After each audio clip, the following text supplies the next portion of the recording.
Assalamualaikum warahmatullahi wabarakatuh. Saya Siti Faratua Najara, CPNS dari Inspektorat Daerah Kabupaten Purwakarta. Pada kesempatan kali ini akan menjelaskan materi terkait harmonis dan loyal. Jadi harmonis dan loyal adalah 2 dari 7 nilai dasar atau core values ASN yang disingkat berakhlak.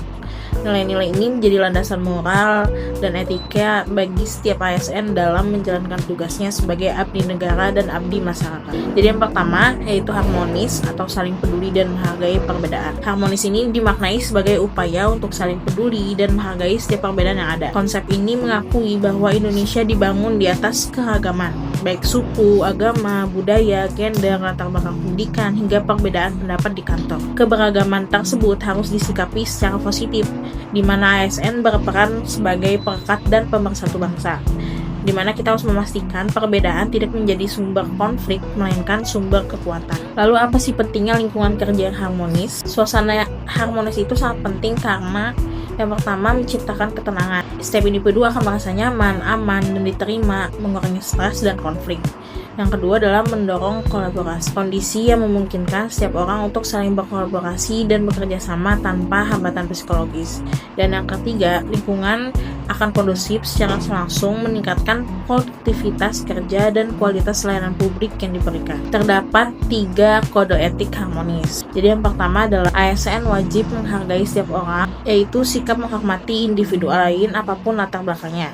Yang kedua, suka menolong orang lain. Dan yang ketiga adalah membangun lingkungan kerja yang kondusif.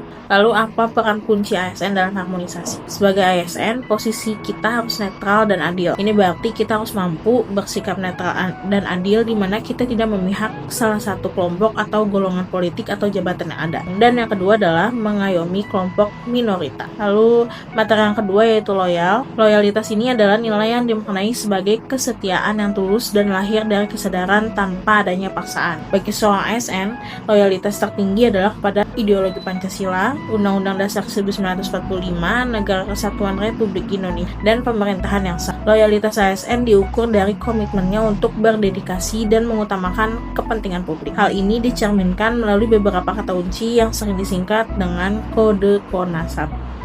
Yaitu adalah komitmen, janji atau keterikatan, dedikasi, pengorbanan tenaga, waktu dan pikiran, kontribusi yaitu sumbangsih nyata untuk organisasi, nasionalisme, rasa cinta tanah air dan bangsa, dan pengabdian, pelaksanaan tugas dengan sepenuh hati. Terdapat 3 panduan perilaku kode etik loyal, yaitu yang pertama adalah memegang teguh ideologi negara, menjaga nama baik, dan menjaga rahasia. Jadi kesimpulan dari materi ini adalah nilai harmonis memastikan ASN dapat bekerja sama dengan rukun dan efektif di tengah keberagaman, sementara nilai loyal memastikan semua upaya ASN selalu berorientasi pada kepentingan tertinggi, yaitu kepentingan bangsa dan negara. Sekian penjelasan dari saya. Wassalamualaikum warahmatullahi wabarakatuh.